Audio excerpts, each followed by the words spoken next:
Welcome once again to this in-depth analysis of a distressing incident that took place in Minneapolis, involving a Kenyan Uber driver, Wesley Gakuo, and a woman identified as Jill C. Berquist. We're going to explore the incident in detail, examine its aftermath, and shed light on the broader issues of racial discrimination and the power of social media in today's world. This is wrong. I'm not wasted at Pentagon money. Jill Berquist got into an Uber that was being driven by Wesley Gakuo, a native of Kenya who had immigrated to Minnesota in 1999 and been living there ever since. The evening in issue took place on Hennepin Avenue in South Minneapolis, and from all appearances it was a routine event. The conversation that took place shortly after that would indelibly alter the way both of their lives would progress from that point forward. I'm calling Uber. Go back home now. Drop you off at the I gas left for station Halloween here. party. Instead of bringing me I'm not gonna argue with you. Snowland Halloween. For a significant portion of the video, you'll hear the woman talk on her phone and we can't really make out what she's saying because of the car noise, but at times she throws a slur or a complaint at the driver, which you should hear better. Some Uber driver had 130 miles, and he took the back route to 100 North, and then the long way in through St. Louis Park to Uptown in Halloween. No, it doesn't make me feel. Go to Uptown, motherfucker. I'm calling. Hey. Go to Uptown. Don't call me that. Go to Uptown now. You're making me uncomfortable. We'll call the cops. Call Uptown. them. Call them. Call them Go to right now. Uptown. Stop Call it. them. No, You I call want them. this man to go to Uptown. You call them. Go to Uptown, dude.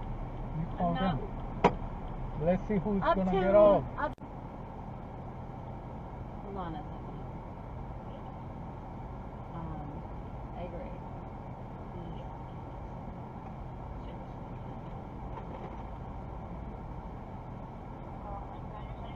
I should be home pretty quickly. I'll be on the phone.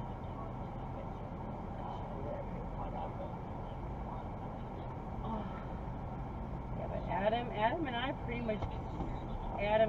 much still confess our feelings for each other with his other partner there.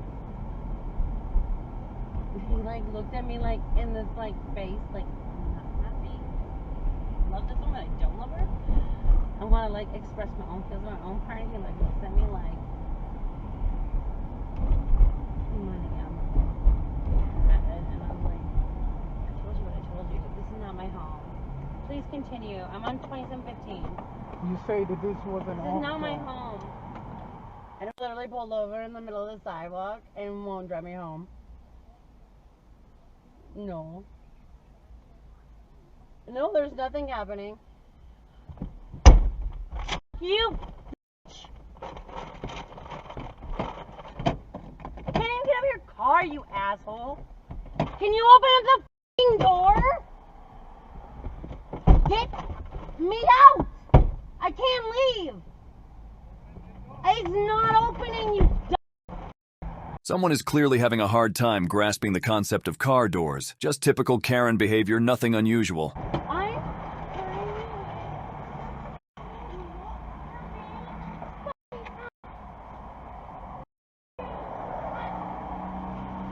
It was really interesting to observe how Jill Berquist's demeanor started to change almost as soon as the trip began. Apparently, Wesley caused her to lose her temper, and after that, her vocabulary grew progressively foul. The woman began screaming racial epithets at the Kenyan Uber driver, using the N-word, and exhibited startling levels of racial animosity. Because of this, the situation rapidly deteriorated into a more difficult one. Unbeknownst to Berquist, Wesley Gakuo had the presence of mind to record the entirety of the incident on his phone. This information was lost on Berquist.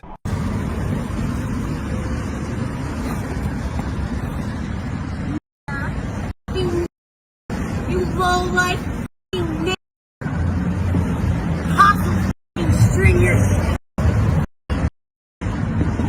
You suck. I'm calling the police. They're gonna beat you up, you I had a black man attack me and punch me in the face. Almost like five guys on Uptown, five guys.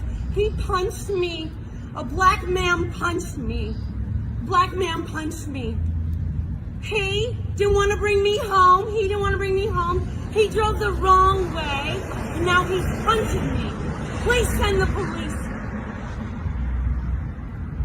Please send the police. 5 guys uptown. Please send the police. I don't know who he is. He's an Uber driver and he punched me in the face for being a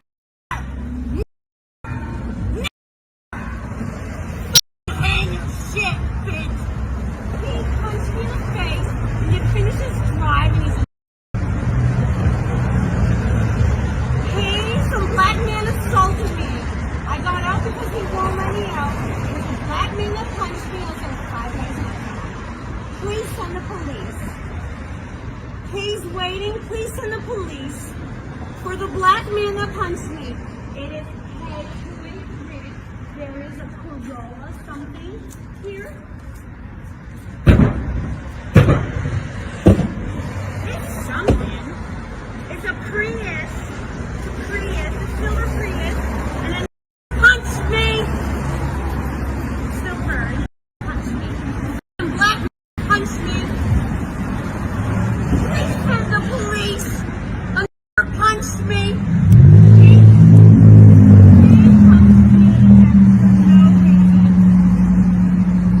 We're right here. Please send the police. Please send the police.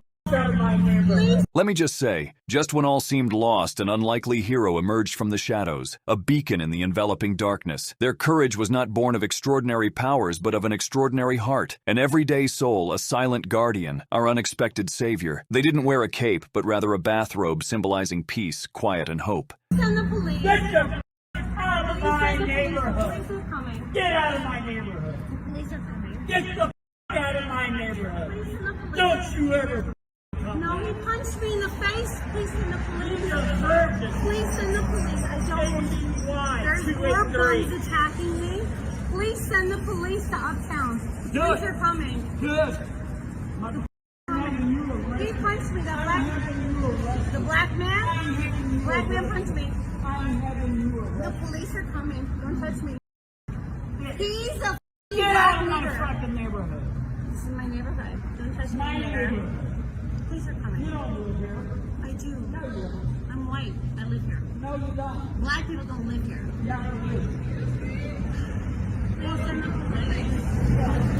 The man punched me in the face. Gakuo uploaded the video on YouTube in the days that followed, with the intention of drawing additional attention to the incident of racial prejudice that he had been a victim of. The extensive attention that the clip received on social media and the coverage that it got from a variety of news sites are both clear indicators that the recording had an immediate effect on its people. When Jill Berquist fabricated a slanderous complaint against Wesley Gakuo, saying that he had physically assaulted her, the circumstance quickly escalated into a far more dangerous predicament. Even while she was reporting the alleged incident to the emergency services, she used racial obscenities while she was on the phone with them. This was her final attempt to regain control of the predicament she found herself in. On the other hand, she had no idea that the whole discussion had been recorded on Gakuo's phone, which provided a thorough description of the order in which the events that had taken place had occurred. Because of the widespread dissemination of the film across various social media platforms, it was brought to the attention of the relevant authorities, which finally led to Jill Berquist being charged with a criminal offense. At first, she was charged with disorderly behavior in addition to fraudulently reporting a crime. The latter allegation was related to her assertions that she had been the target of a physical assault, and it was tied to her claims that she had been the victim of the attack. The charges that were brought against Berquist were founded on the evidence that was presented in the film. The incident was brought to the notice of the general public in a relatively short amount of time, which generated conversations about racism and accountability. In spite of this, the city attorney's office presented an amended charge that removed the count of falsely reporting a crime. This was an unanticipated turn of events. As a result of the fact that the logic that went into making this verdict was not immediately made public, a lot of people are perplexed and are asking how this may potentially alter the outcome of the case. Jill Berquist made her initial appearance in court, and the procedures of the legal case began once this appearance was made. Reporters and journalists followed the proceedings in the courtroom with a great deal of interest as they transpired, as the case gained a huge amount of attention from the media. The video clip was presented as key evidence throughout the whole of the trial. It was used used to demonstrate both the gravity of the incident as well as the racial epithets that were directed toward Gakuo. The actions of Bergquist were criticized by witnesses who had seen the film and expressed their disgust at being able to see them. After the occurrence, Gakuo received an overwhelming amount of support from a wide variety of communities on a scale that encompassed both the United States and other countries across the world. A significant number of individuals expressed their support for him and provided him with words of encouragement and empowerment. As the proceedings of the trial continued, Jill Bergquist was the target of a significant amount of public criticism for the actions that she had taken before the trial. Her racist rant and unsubstantiated accusations were met with criticism from throughout the world, and as a direct result of her conduct, a great number of people have requested that she be held accountable for her behavior. Bergquist's actions resulted in repercussions not just in his personal life, but also in his work life. There were rumors going on that her employer, which was a well-known corporation in the area, was looking into her behavior and debating the most appropriate response to take in light of the event. Jill Bergquist, who was coming under an increasing amount of pressure, gave an interview in which she expressed sorrow for the actions that she had taken before the interview. Atlanta Black Star News article reads, "Both Gakuo and Bergquist spoke with Minnesota's Star Tribune. Bergquist admitted that she should have never called Gakuo those slurs, but didn't back down from her claims that he held her down and hit her. Gakuo, 47, told the Star Tribune that he has never experienced a racist verbal outburst since moving to Minnesota. He's originally from Kenya, but moved to the States in 1999. He also said he doesn't hold any hard feelings against Bergquist. As part of her public apology, Bergquist acknowledged that she was responsible for the mental anguish that was experienced by Wesley and the greater Kenyan community as a direct result of her conduct. She resolved to further educate herself on the consequences of racism and to work toward the objective of being a person who is more empathic and understanding of the perspectives of others. After carefully considering all of the evidence presented, the judge eventually made his decision public. Because Jill was judged to be guilty of disorderly behavior, it was necessary for her to endure the consequences that were appropriate for the actions that she had taken. The aftermath of the event brought to light the resiliency of people like Wesley, who defied prejudice and inspired others to join the fight against racism. These individuals were recognized because of their role in the aftermath of the tragedy. As we move on, let us not forget how important it is to foster empathy, understanding, and unity in order to establish a society that is more sympathetic toward individuals of different backgrounds and welcomes them with open arms. We hope this video has sparked meaningful conversations about racial discrimination.